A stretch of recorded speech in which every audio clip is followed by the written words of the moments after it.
আবারও পাচারকারীদের হাতে রক্তাক্ত হয়েছে হরিশচন্দ্র পান্ডে নামে এক বিএসএফ জওয়ান। এই বিএসএফ জওয়ান ১৫০ ব্যাটালিয়ন কলসিমুড়া বিওপির অধীনস্থ কর্মরত ছিলেন। ঘটনাটি ঘটে কলসিমুড়া দুধপুকুর সীমান্তের ১৮৯ নম্বর গেট সংলগ্ন এলাকায়। জানা যায়, শুক্রবার সকাল ৯টার দিকে বাগুবের গ্রাম পঞ্চায়েতের সীমান্ত এলাকায় মুমিন মিয়ার বড় ছেলে রিয়াজ মিয়া চিনি পাচারের চেষ্টা করছিলেন। গেট দিয়ে পাট্টা লাগিয়ে চিনি পাচার করার সময় বিএসএফ জওয়ান হরিশচন্দ্র পান্ডে তা দেখে বাধা দেন। পাচারের প্রচেষ্টা ব্যর্থ হওয়ার পর রিয়াজ, তার ভাই রিফাত, বাবা মুমিন ও মা একত্রে বিএসএফ জওয়ানকে আক্রমণ করেন। রিয়াজ একটি কাঠের টুকরো দিয়ে জওয়ানের মাথায় আঘাত করে, যার ফলে জওয়ানের মাথা থেকে প্রচুর রক্ত ঝরতে থাকে। আক্রমণকারীরা তাকে মেরে ফেলার চেষ্টা করে, তবে আত্মরক্ষার্থে বিএসএফ জওয়ান শেষ পর্যন্ত তার ইনচার্জ রাইফেল থেকে উপরের দিকে এক রাউন্ড গুলি ছোড়েন। গুলির শব্দ শুনে এলাকাবাসী ঘটনাস্থলে এসে জড়ো হয় এবং পরিস্থিতি কিছুটা নিয়ন্ত্রণে আসে।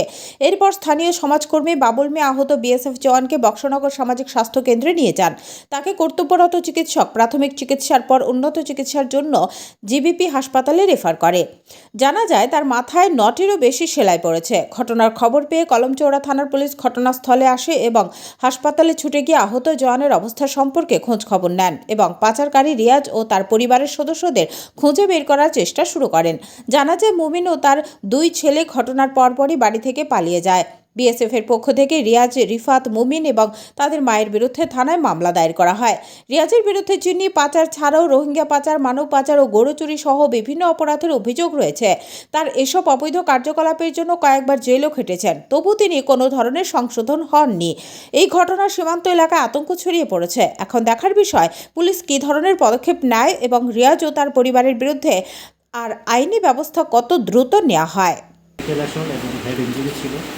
পরীক্ষা করে দেখলাম অনেকক্ষণ অনেক উপরে কাটা আছে, প্রায় 10 সেন্টিমিটার অ্যাপ্রক্সিমেটলি। তো আমরা ফার্স্ট এড ট্রিটমেন্ট দিয়েছি। এরপরে ইন্টারনাল ইনজুরি আছে কি না তার জন্য আমরা সিটি স্ক্যানের জন্য অ্যাডভাইস করে দিয়েছি জিবি যাওয়ার জন্য। 54 বছর, আমি পেশেন্ট স্টেবল আছে। কোনখানে স্যার তাহলে কর্মরত? ঘটনা হয়েছিল কলসিমুড়াতে। তো আমি হচ্ছে 150 ব্যাটালিয়ন বিএসএফের। ব্যুরো রিপোর্ট, হল্লা বল।